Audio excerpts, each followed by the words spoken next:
Hey guys, today we're unboxing one of the most popular solders for electronics. As you can see, I had to open the package right at the post office to verify the contents of the parcel.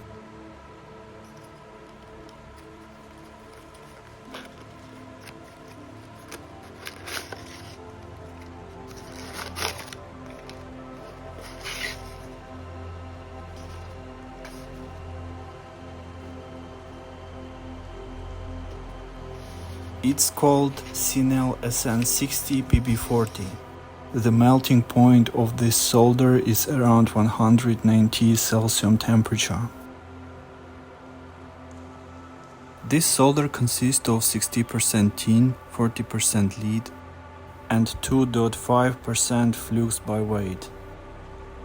It flows smoothly, creates reliable joints, and is easy to control even when soldering small components. I'll be using this solder in my upcoming project, and I'm looking forward to seeing how it performs.